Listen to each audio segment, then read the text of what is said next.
All right, this might be a case of the folks at the Financial Times, FT as it's known, finally catching up with our own Charlie. Broke it first, Gasparino. Reports now that the U.S. demands that CNN be sold to allow AT&T and Time Warner to eventually merge. This is the merger that has been running into a lot of roadblocks. But again, I presume that would be the Justice Department, Charlie Gasparino, right? Trying to say, all right, you want this, CNN goes. What I reported a couple months ago was this. Jared Kushner, the son-in-law of Donald Trump, right, and a senior advisor, does not like the fact that you have a massive distribution arm as AT&T combined with a massive content arm, Time Warner, with the ability to sway opinions in CNN.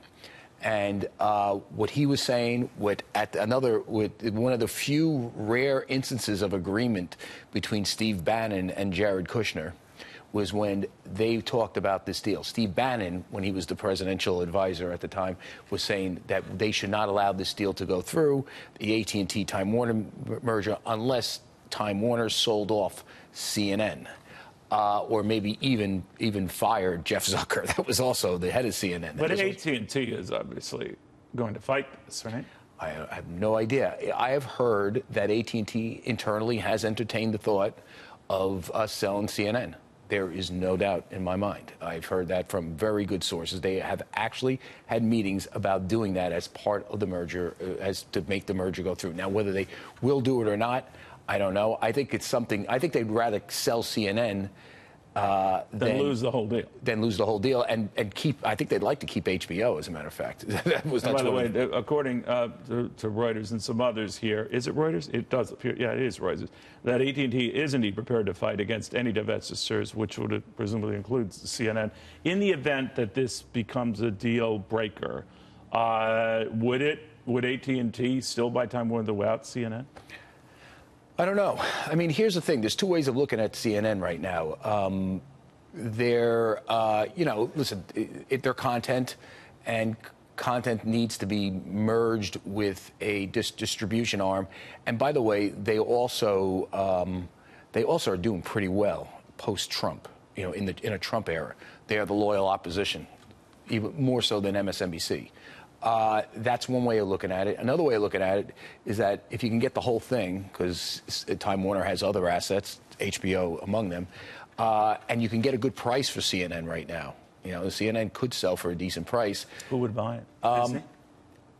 I think CBS would buy it. Really? And I have heard that there's been interest from CBS, you know, on CNN, and you know, to merge it again, have a sort of broader cable presence. Why would Justice make this a deal breaker? Listen, it makes no sense from the sort of free market position that the Justice Department is after. But this, in a Trump era where they like most deals, they were going to do one. You know, they have free market people in these sort of regulatory bodies.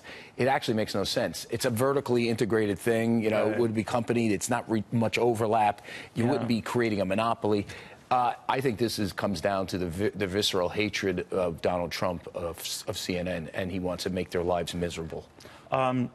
Switching gears, something else, because I thought about the Saudi royal families and its interest earlier on in entertainment and communications issues in this country.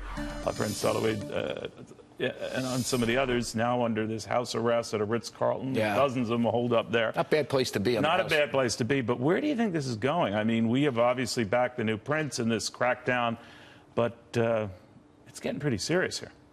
$800 billion of assets is what's at stake. The government could theoretically confiscate it all.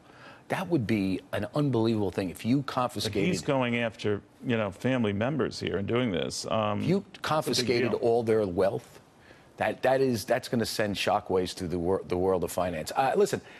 But we placed our bets with the Crown Prince Mohammed bin Salman as he's doing this. Yeah, you know, let's be real clear here. He's saying one of the biggest financiers in the world, a guy that used to own shares in our company, Prince Al-Walid, he owns shares in various other major companies, is a crook.